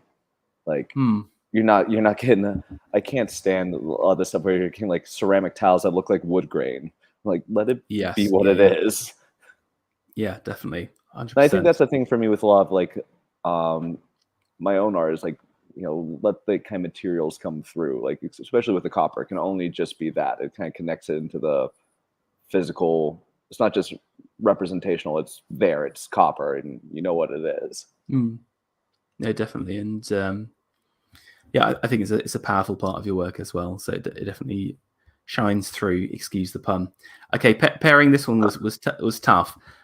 I went for the Minotaur, and the reason why was again you need to clean up the streets of Venice. Well, exactly, but also the I guess it's tied to an architectural structure. Have you ever done any kind of architectural drawings or designs at all? I was going to ask. Well, I mean, I did the things as a kid, like, oh, this is gonna be the sickest playroom, or this is my clubhouse. I'm gonna build this awesome treehouse, and this is where we hang out. I feel like you need to design like a Newton-esque mausoleum now. That's the. I did a drawing right after school, kind of like how it, if I got a piece of land and how I'd build my home and stuff like that. It's very craftsman inspired and directed, but found this building was just right, so work with that now. That's cool. But yeah, I think it's important to do that. The concept of the architecture is like really like shaping the environment that you live in. I mean, I'm not the architect, my father is, but it was just always like a fascinating thing to me. And I think the worst thing in America right now is how low the bar is. But that might be everywhere now. Yeah, I think so. I think because part of it is the commodification of housing. So it's just become the only asset in England. Like our house prices have massively increased. Oh, that's here too.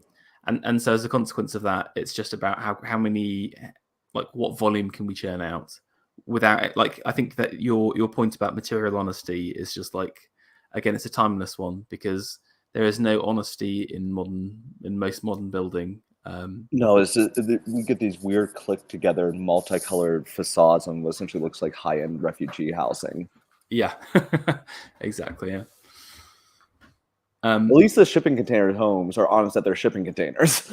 Yeah, there is a kind of a brutality, a brutal nature and honesty to them that you can, appreciate. You can almost respect.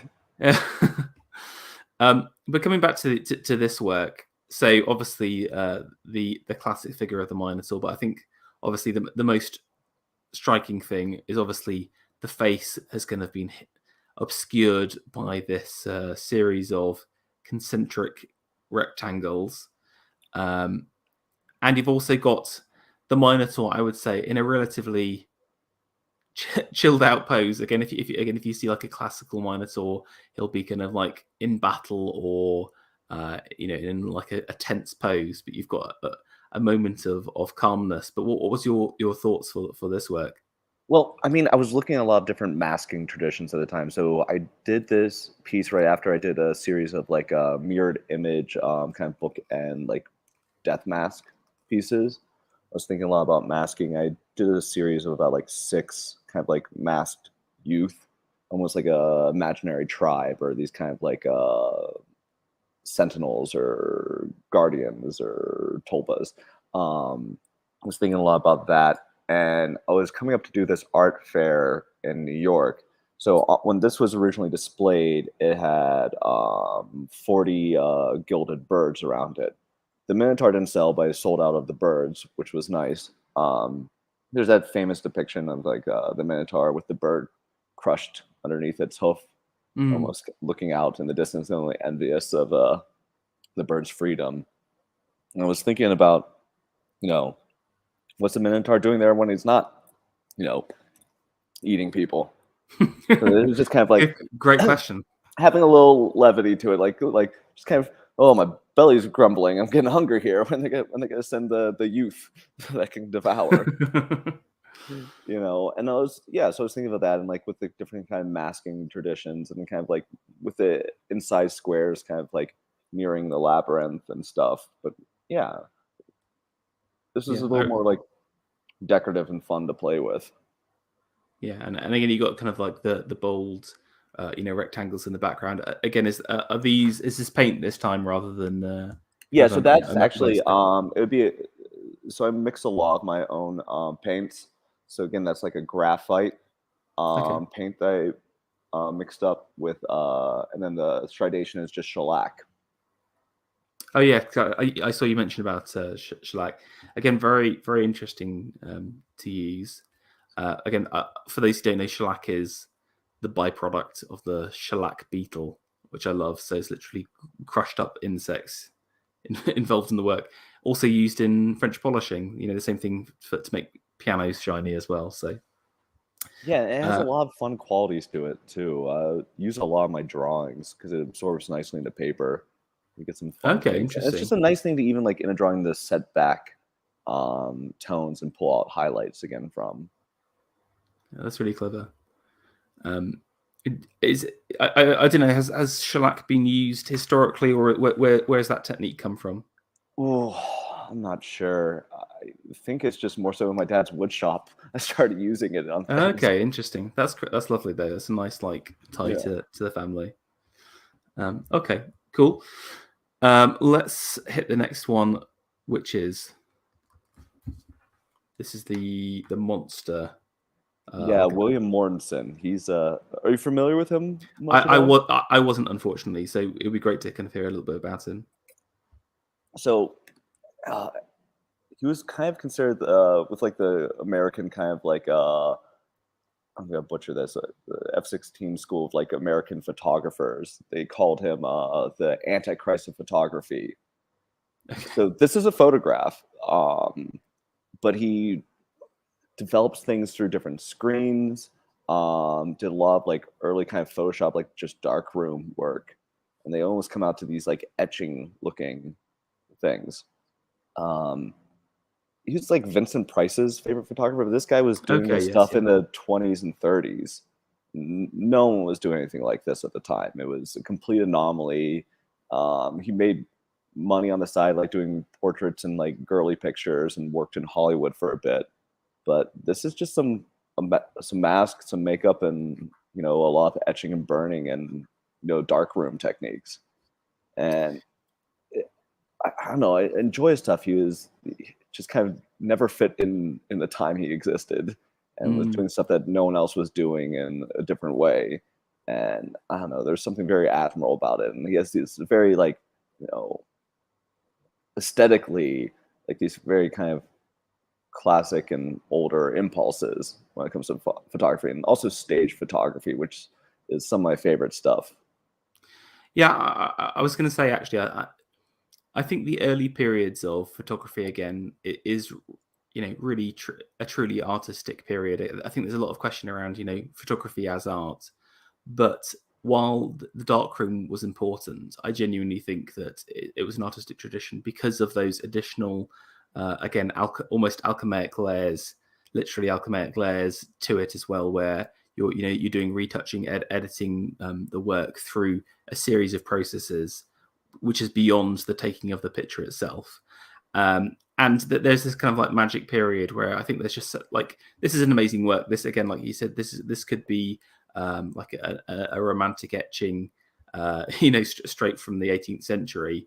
But yeah, it's just a guy in some makeup with the right lighting and some work done to it. I think in many ways, digital photography has sort of just destroyed all of this kind of side of things.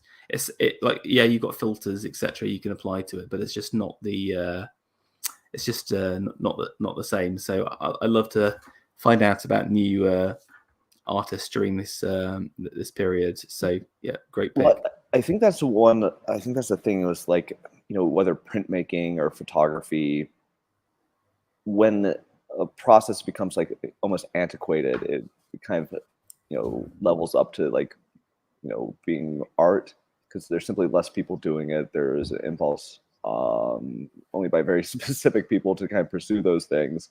So it's like digital photography now is more of just like kind of this like utilitarian advertising kind of thing.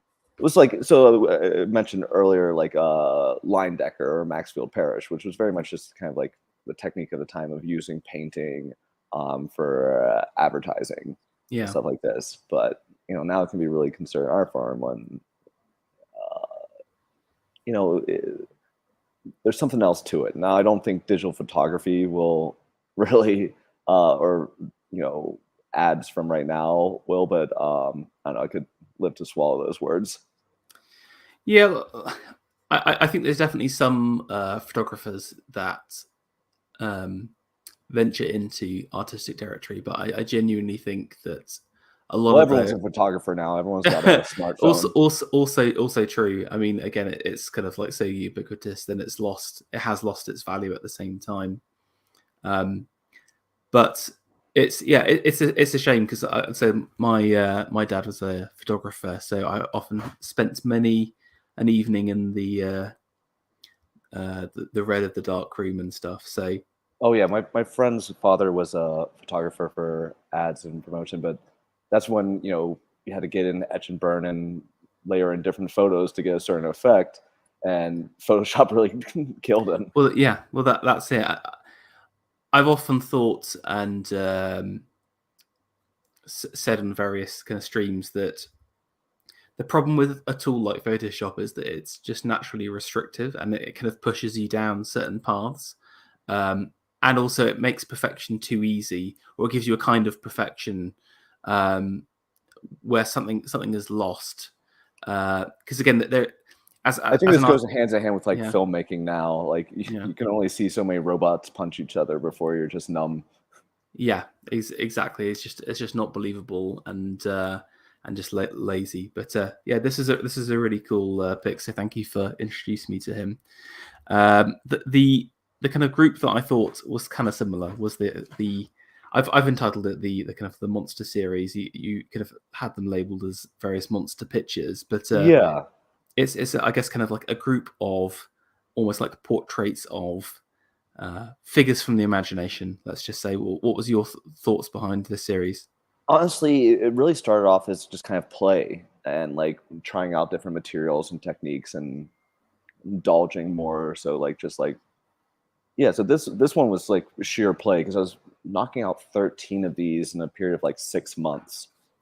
So it has kind of basic structure of like the bust, and the I don't know, kind of like became this kind of like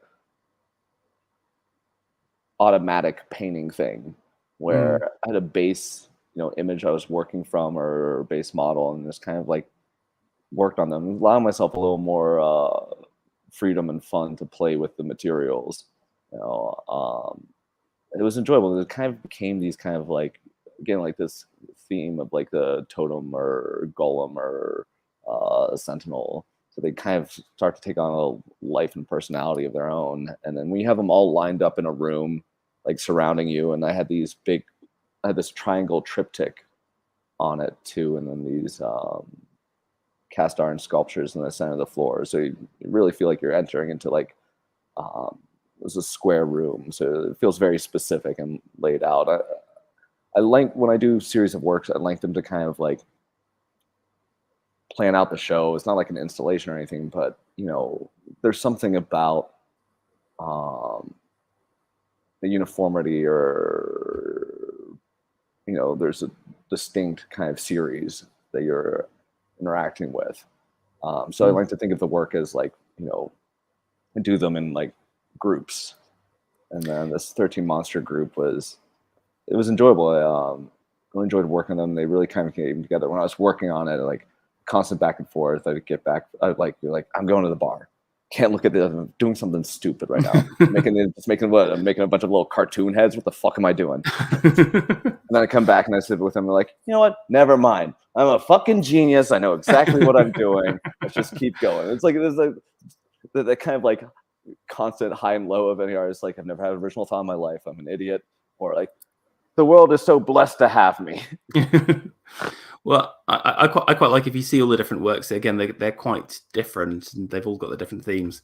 I mean, this is one of my favorites. I mean, I feel bad for whoever you took that kind of original reference photo from, because kind of you'd return this and say this is my portrait of you, but it's got a real again kind of depth to it. You can still see the face in there, I think, or like different little elements of like the mouth maybe at the cross there, but maybe that's just I was building up the texture around it with encaustic first, and that's how you kind of get the structure of the face in there, and then build up on top of that. Yeah, but it's kind of got this like wonderfully grotesque quality to it, but also it's not like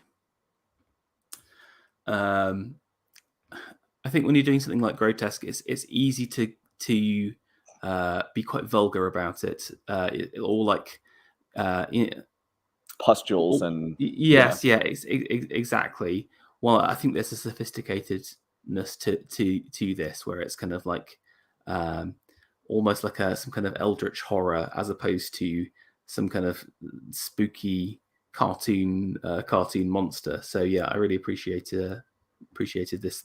This is my favorite monster, but definitely worth checking out. And again, it's interesting to see them collectively as well, kind of all like next to each other as well, and to compare. But yeah, very, very cool.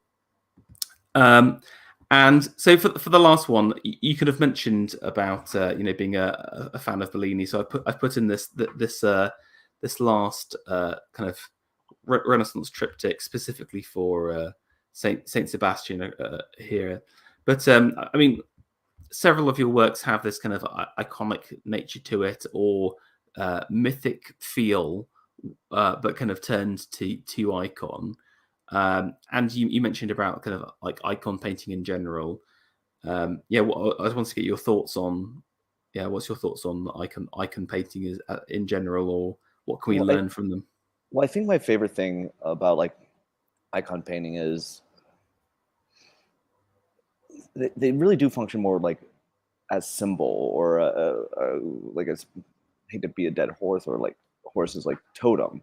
They're very much object, even how they're kind of treated in the church or something like this. It's not even, especially with like, it's not even just a one-to-one representation. It's these kind of like, it, or even like the idea that some of the early saints are mirrors of different Roman, characters, stuff like this, and the gold leaf, they really start to come together, and not as like action figures or interchangeable things, but like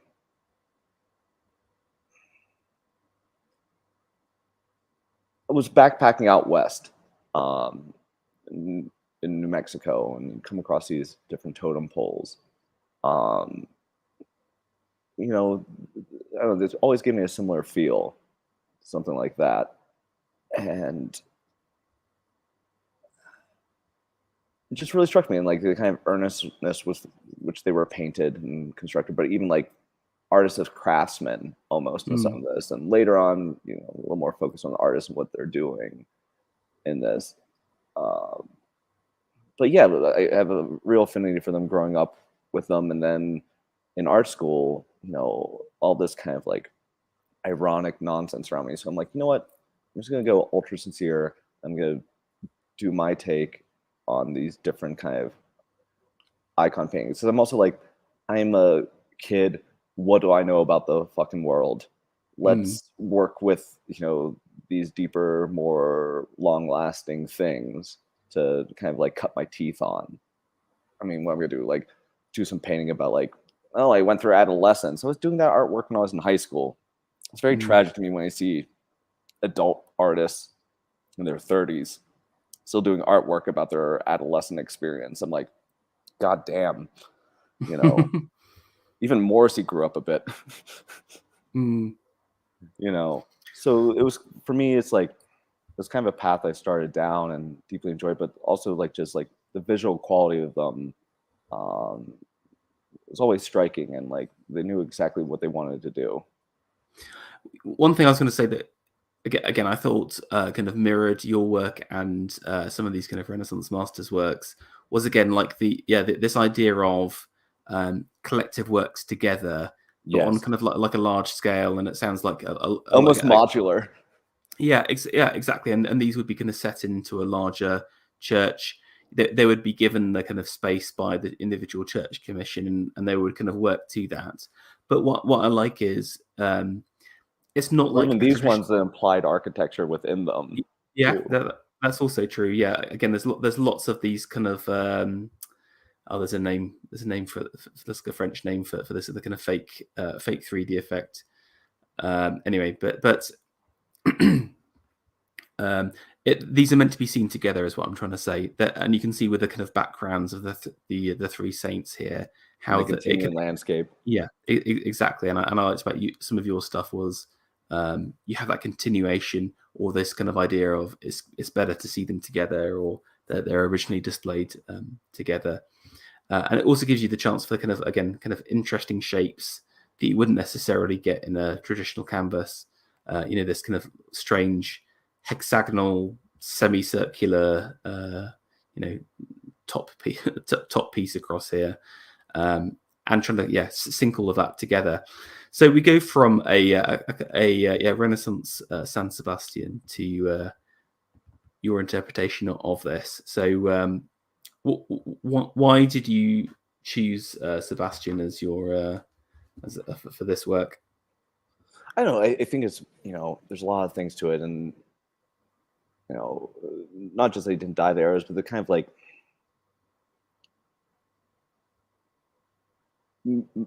male body as kind of peak, and the kind of death thing with this too. So you both have like life and vitality, and pending mortality, all in it, and it's a great kind of motif to even just explore the figure and practice skill in this. And when I was working on this piece, I was doing so I have like kind of like a Terravert green underpainting. I was going to bring it to full flesh, but I was just, very personally self-satisfied with how the green underpainting was. And I didn't want to like cover that up. And then also just kind of like, maybe I was younger when I did this. So I was thinking like, oh, well, then I'm speaking to the technique of painting and like the green underpainting of like Renaissance masters. But it's the modern age, and like there's a painting about painting, which in retrospect was maybe not like the most clever thing. It was kind of a little dumb, but I don't know, I stuck with it. And I don't know. And just in terms of the pose, it's interesting about the kind of the kind of the male vitality there is really interesting, because you often see San Sebastian arms behind his back or tied up to a column, and he's often contrapposto. So again, the kind of weight placed on one leg, but you've got quite a powerful figure here. It's an interesting, like, he's not tied up, but his hands are almost at the top, like they're tied. But that gives you that kind of again, for those who don't know, obviously when you kind of put your body in certain positions, it stretches different muscles out. So having the hands placed above, is straining the muscles and kind of showing off the kind of strength. So I'm very pleased with the rib cage on this. So I think it's excellent. Yeah, excellent. Technical work here.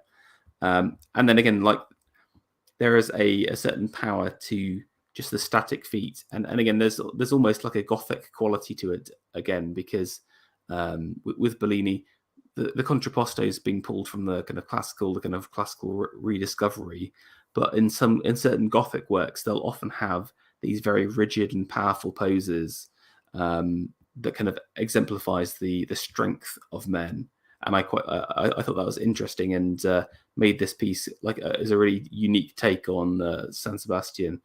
I also thought it's almost like he's on like a morgue slab or something like that, or again like some kind of mausoleum. Often he's kind of depicted behind some ruins or a column. So again, that was kind of different. There is a strength and power to the this kind of square of material.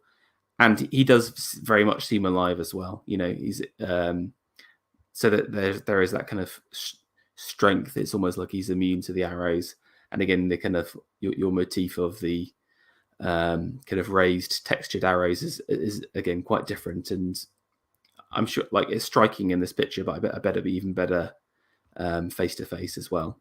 Yeah, and it was fun playing with like the gloss black against the matte black of the kind of incised framing. Yeah, and again, like, can you tell us a little bit about the technique on the background here? Again, is this just kind of like Honestly, messing around and tweaking that's stuff? just a matte ink Okay, that okay, floated over the surface on that, which has a nice crackling effect in person yeah, over the lovely. oil. Yeah. So you almost get this kind of like aged leather bag quality. I don't know if that's a technical term, but I'll take it. That's good. Absolutely. Yeah. The leather bag technique. Okay. Wonderful. Well, that is our the last picture. I mean, there was so much more stuff. I kind of looked through all of the artworks, and I was kind of deciding. One thing we didn't cover off was some of the sculptural stuff, and some really interesting works, all done in cast iron. Yes, right across the river from me is a iron foundry at one of the old That's really cool. big steel sites here. They do iron pouring there now, and I'm no sculptor. These are all casts from dead animals. Okay, So it's kind of interesting. more of like a craft project that I sometimes put around my other artwork. But I think it works with this stuff. Interesting. And so did you literally take a plaster cast of the animals and then It was went a from there? sand resin cast. Yeah. Okay. Yeah, and I love the finish, the kind of patina at the end that you get. It's a specific kind of like we call it like a blackening in the in the UK. Where again, it's like a blackened steel. It's like you paint over the top to give it this kind of black color, which is again a traditional style. So again, I quite liked that traditional techniques with modern interpretations angles as well. But yeah, Yeah, cool. I'm still on the lookout for some dead. Anytime my friends see a dead animal on the side of the road, they let me know. I'm still on the lookout for a coyote or a dead dog. I'm just imagining, yeah, just zooming around on the motorbike, just kind of scooping up any kind of roadkill he finds, and it's I put that in the van. That's going to be a sculpture. Pretty sweet. Yeah. Okay. Wonderful. Well, I just want to say thank you so much, Zach, for Thank taking us you. through This was great. some of those works. I had a hope I few didn't questions. disappoint. No. If you can just hang on for a little bit longer, I just had a couple Yeah. of questions that I thought would be interesting to ask. The first thing was just around advice for young artists. A lot of people I speak to, they've got some great talent. They're at what's your equivalent of high school, but they're worried about going to art school. Should they? A lot of people are saying, should I bother going to university at all? Get all of the loan debt? Should I just go to an atelier or work with an artist? What would, if you were to start in the modern age again, what would you do? If I was going to start over again, I probably wouldn't go to school. Right now, if you, it's a little twofold. You've got to explore. I mean, if you're not going to school, be avid at going to museums and looking at work. Look at all the artwork you can. Go to every single show, even if you don't like the artwork that's happening in your area. You might not agree with all these people, but they will know where things are going on, what's showing, or even building a network of people who do collect artwork or do find your stuff interesting. And don't show up and talk about the fact you're an artist. Just meet people. Just talk to people. Eventually, they'll ask you if they want to know if you're an artist or not. I see a lot of young, earnest people where there's some gallery opening and they go, "Where's the gallery director?" It's like, "I'm an artist too. Here's some stuff on my phone." It's like, don't do that. But cultivate a little bit of a little mystery around yourself, and try to be chill as possible. Work on the work. I think that's the most thing. Is like, you can't call yourself an artist if you're not doing it fairly frequently. And there's so many resources online, even just the techniques. Like there's like, because I can't even guarantee you in art school you're going to get any technique anymore, Mm. unless you find like the one professor who knows these things and really buddy up with them. You can find all this stuff online. It's really about pushing yourself, and the main thing is like, even if it's not that good, put it out there. This is a good way to learn and grow. Like, finish a project, finish the work, and you're networking with people. He used the term networking, but if you're interacting with people, you have an opportunity to show, just do it. You have to put the stuff out there. It's like hybridization. You have to be, the art world is extremely social. So being out and amongst these things and talking to people is the only way you really find out about any opportunities out there. And Mm. then you also have to, kind of combine that with being a studio rat and making the work. So it's a twofold Yeah. thing. Work during the day, go out in the evening. And the other thing I'd say, pick up smoking, sincerely. Outside the gallery, smoking. This is how you meet people. Even if you don't smoke, just have cigarettes on you. And when people are outside smoking, bum cigarettes, bum a light. Always have a lighter, always have cigarettes. It's the best tool, sincerely. That's good. That's good advice. Just in terms of your personal process when coming up with new ideas, would you say you're commission led? Are you inspiration led? You'll just see something and just be inspired and be like, I have to make it.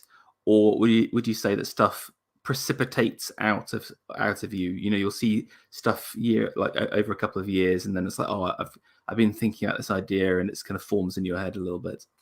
I'd say inspiration led, but inspiration led is work led. Like, you come up with your best ideas when you're working on something else. Um, I always think about like the painting I'm working on as I'm finishing it up or getting near the thing. Like it's like nearing an end of a relationship. Like, the girlfriend is like, I think of the painting as like a girlfriend, or like I'm like the abusive partner to the painting. Like I really shape what it's like, and I send out to the world, and then it finally finds its final home. Who buys it? But it's like what I'm working on is like, what's this I found? Are these thumbnails of other paintings? Are you thinking about other paintings while you're painting me? I'm like, no, baby, you're the only painting for me. So it's a bit like that. But the real thing is like, I mean, I have sketchbooks, but mostly to like, do studies and mark down like the ideas. Like, I don't know if this is for everyone, but for me, it really kind of comes as like while I'm working on something else, it's like a singular image, and I kind of know exactly where I need to go, and I can only fuck it up from there. But yeah, working, I think, is the best way. Even if you don't know what you're gonna do, just go into the studio or just put the materials in front of you, or stand in front of what you're working on, and ruminate a bit. Mm. I think it's very important. Yeah. One of the big, I guess, kind of like slightly stepping into quasi-political territory in the Oh no! in the UK right now is around the idea of iconoclasm and the kind of destruction of art. Do you have any views on whether art should be destroyed, or how do you deal with controversial works? Do you have an opinion on that at all? I think more controversial work is better. I think some controversial work thinks it's controversial when it's not at all. There's there's few people who do iconoclastic work well. Um, you know, I think one of the few people that I think did it well was kind of like Boyd Rice.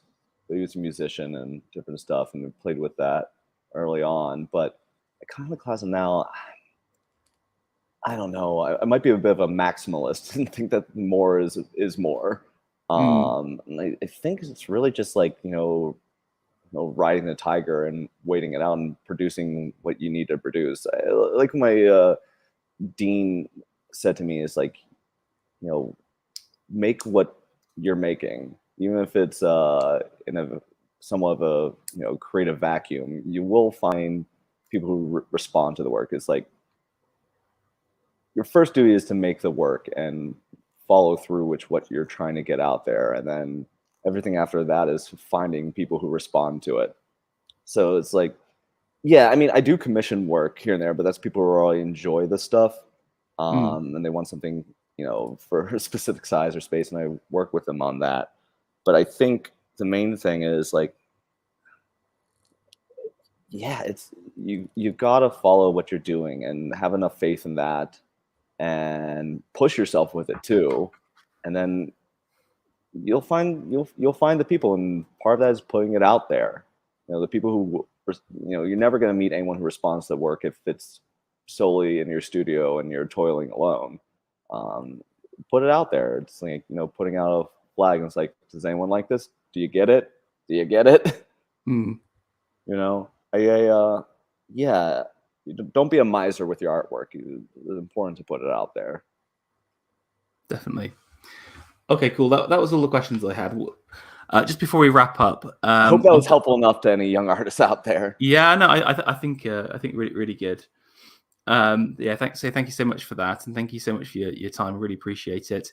We're on to the shilling phase of the All right, here we yeah, go. I'll be a used exactly. car salesman. What can I do to get you into art today? Exactly. I mean, just first off, I think it's so important to support artists, and again, I think people often get stingy about things, and they're like, I could be spending my money on lovely holidays, but there's something fundamentally important about supporting artists and buying Well, I think beautiful things for your home. So this is another thing. I think sometimes with like artists, this is back to the young people thing. There's this kind of like limited resources thing. If there's artists you like and you get along with them, anyone that is interested in your artwork, tell them about those artists too. That's the only way anything moves forward. Is you know Again, don't be a miser with art. Don't also be a miser with like the people and the opportunities you find out. Tell the artists know and respect and care about them too. This is equally important yeah, keep because passing then it people on. like you. Yeah. So in terms of kind of purchasing, so you obviously kind of sell various bits of work directly, don't you? So take a look at the website, get in contact with Zach if you've liked anything you've seen today, and And if maybe not, follow me on Instagram because I will occasionally in different spurts do some of my like kind of doodles I do here and there, which are more than doodles and playing it down. They're drawing studies and they're very affordable. They're just like $50 a pop. yeah, exactly, and that's a great way to kind of build up a little personal collection or have your first bit of artwork, and it's just so much more interesting than another lame print or another lame like movie poster. Just imagine an original artwork on your wall. That's all I'm saying. But you've obviously got your Instagram. I've linked that below. I've linked to your main website below as well, so check it out for even more works. We've just touched the surface. This is only 7 of hundreds of wonderful paintings. So anything else? Have you got? And you've obviously got your kind of studio as well. Do you do any kind of like tours of the studio or anything like that? Take people around or? I do with different collectors. Set up studio visits. I'll occasionally have things, but if you're not in the Pittsburgh area and you're so inclined to travel out here, hit me up. I'll show you around. Oh, that's nice. And then anything else that have you got any kind of exhibitions coming up or? Not until next summer. Got a big solo show then, so working on the works leading up to that. Yeah. Can you tease the theme at all or anything like? Give us a little. Yeah. So I'm doing a lot of work on like Apollonian versus Dionysian kind of ideas. Okay, that's very cool. Yeah. Nietzschean, yeah. The rough name of the show right now, which will probably change, is Death of the Lunar Cult. Okay, interesting. Yeah. Well, here, I'm like turn around a little bit. There's some stuff on the works. So this is like a Hypnos figure I'm trying to work on Awesome. over there. Because yeah, like hypnosis, like a classical goddess of it's like sleep? Is that right? Sleep, and then Yeah. her their twin brother Thanatos, death. So sleep and death. These Yeah. are constant things I like to play with. Yeah. And they're related to the moon as well, aren't they? Is that right? Yeah. Yeah. So I have a kind of like a family tree of them that I'm working on right now with Erebus and Nyx, which is like Night and Darkness, their parents. Then I'm going to be doing some more solar figures too, and like Perseus and Medusa, and you know, and the Sphinx and things like that. So it'll be fun. That sounds awesome. Well, I really look forward to. And is that going to be in Pittsburgh? Is it? Yeah, that's where we'll be. Right now, nothing overseas that I see happening right now. Also, these are big boys to lug around and ship out. So unless someone in the UK is with a gallery that happens to be listening to this, not opposed to showing overseas. Well, please do get in contact if that's you. But just want to finish off again by saying it's just really interesting. Brilliant work. Just keep on doing awesome stuff, and looking forward to next year's work. So thank you so much. Yeah, and thank you so much for reaching out to me. This was delightful and great. Wonderful. So, audience that's listening, thank you so much for participating as well. I do read your comments, so please drop us a comment if you've got any questions or want to know more. Follow me on Twitter, smash the subscribe button, etc. Smash it. Exactly. Do all of those things, and please share this with your friends, and again, spread that. Pass on those artistic recommendations to friends as well. So, with that, I will say good night.